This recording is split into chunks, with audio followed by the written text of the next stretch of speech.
No. Well, the NBL 24 season starts on Thursday night, and the Sydney Kings will be looking to defend their title again when they take on the Illawarra Hawks on Saturday. I'm pleased to say Kings chairman Paul Smith joins me in the studio. Paul, it's great to have you back for another year. Feels like you were here just yesterday. Happy new season. Happy new season. Well, obviously the pre-season wrapped up on the Gold Coast last week. We had the Blitz up there.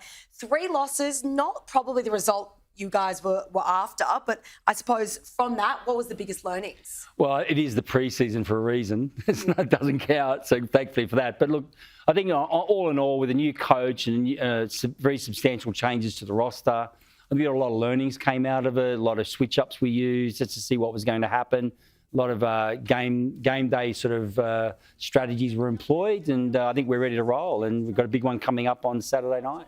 Absolutely. Talk about some of those changes. One of those being Chase Buford. He's moved on, and the club's appointed former Houston Rockets assistant Mahmoud Abdul Fatah as head coach. Tell us, how's he settled in, and how's he sort of, I suppose, with the playing group, how's he sort of adjusted to his new role?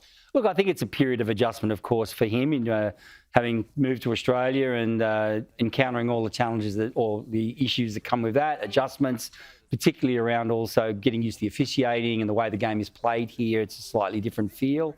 But, he's moved in really well and settling in. And, I think from that perspective, he's really engaged with the players. He's very clear, very concise about what he wants to achieve, the systems and processes he wants to employ. And I think that's well understood. It's now a matter of getting through that initial settling in period, which we're still in to an extent. But, we can see some light at the end of the tunnel there for sure. Obviously, big shoes to fill. Chase Buford really set such a high standard, winning back-to-back premierships. What do you see in Mahmoud? What can he bring to this club, and what sort of attributes and skills do you think he's going to have on the Sydney Kings? Well, he's a winner. He's a head coach in the G League in the United States and won a championship there. He has a track record of player development, amazing capacity to develop players and nurture them through a process of improvement. And that's very important to our club.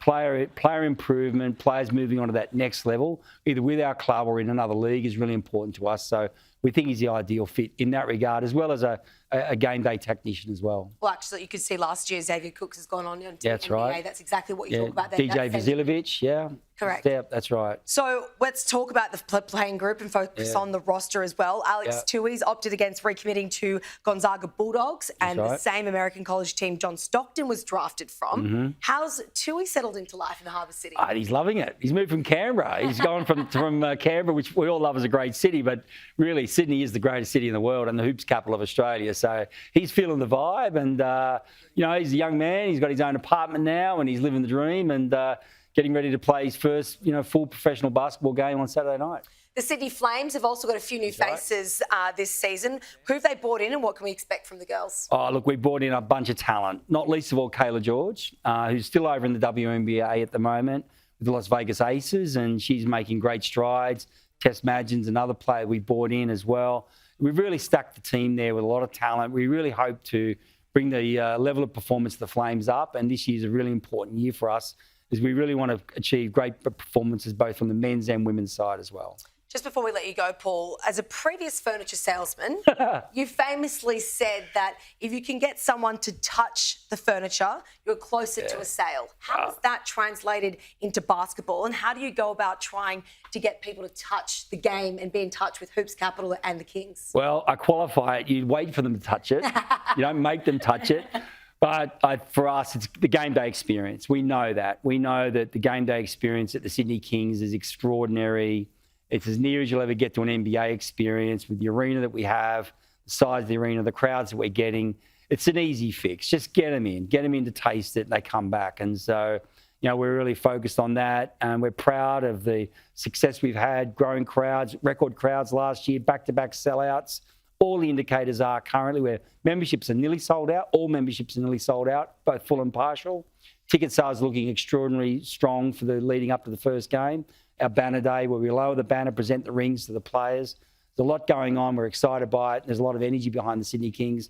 But all we've got to do is get you in the building. We know that we'll get you back. Absolutely. Just last one more question. Obviously, we've got the AFL Grand Final, the NRL Grand Final this weekend, and the NBL season kicks off. Are you a fan of it kicking off in conjunction with these two games? What does that do for Yeah, I am. I really think Sunday just gone is the best day to start because both the AFL and NRL finished.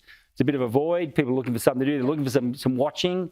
I really believe it's a great opportunity to bring the season start forward because the number of games decrease, the number of fan groups are eliminating by teams being eliminated from their respective competitions. I just think it opens up some airspace that we can fill. And so congratulations to the league for bringing it forward as we have and continuing to push for new opportunities. I think Scotty Pippen's coming out to be as a part of the ceremonies of both the AFL and the NRL. My mate Luke Longley's going to be alongside him there. So we're going to have a couple of the greats from the Chicago Bulls really representing what basketball is about in the sport period that's so big for us. What the Festival of the Boot, I think it's called. Well, we're ready to go. Absolutely fantastic. Paul Smith, we can't wait to see the Kings in action Saturday night against the Hawks. Thanks so much for your time. Thank you. Back throughout the season. You bet. All things hoops and basketball. There we go.